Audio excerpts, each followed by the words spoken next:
Hey team, so in this video I'm going to demonstrate how to create a percentage web.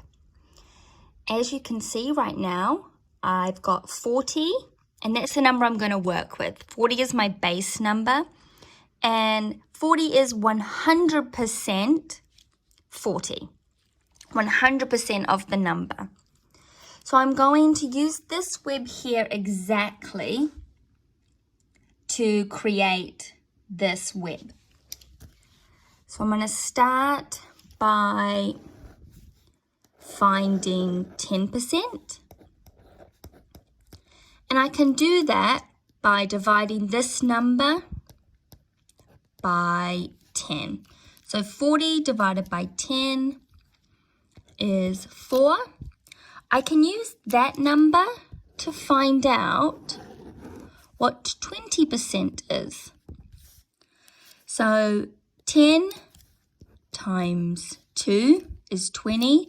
So 4 times 2 is 8, and that gives me 20%.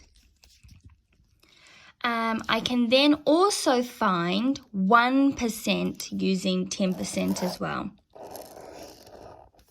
So we've got 1%, and that is 10 divided by 10 equals 1. So 4 divided by 10 is 0.4.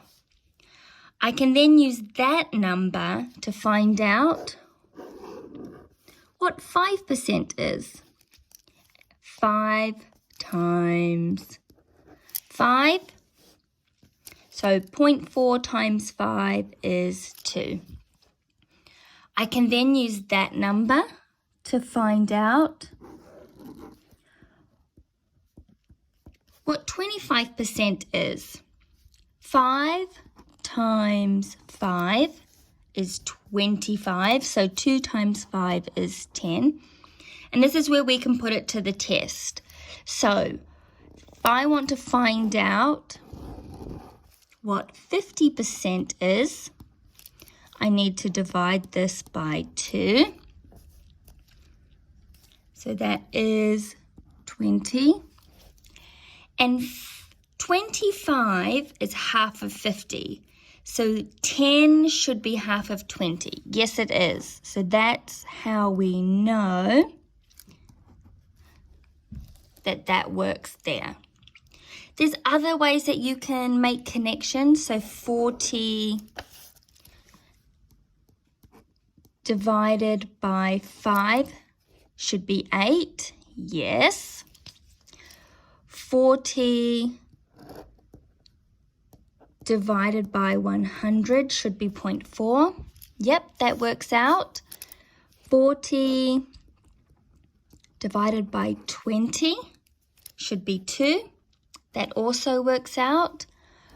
40 divided by 4 should be 10.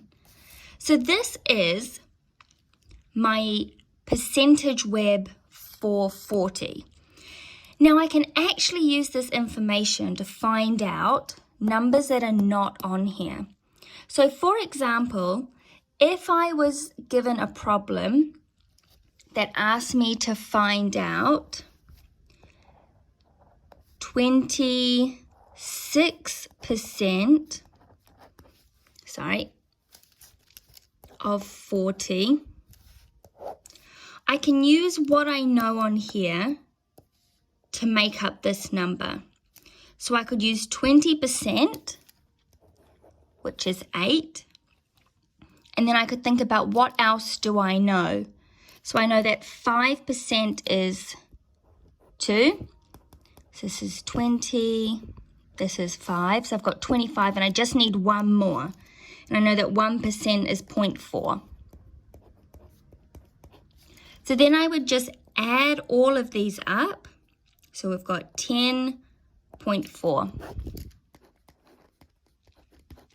So now I know that 26% of 40 is 10.4. So that's just one way that I can use the percentage web to find out percentages of numbers.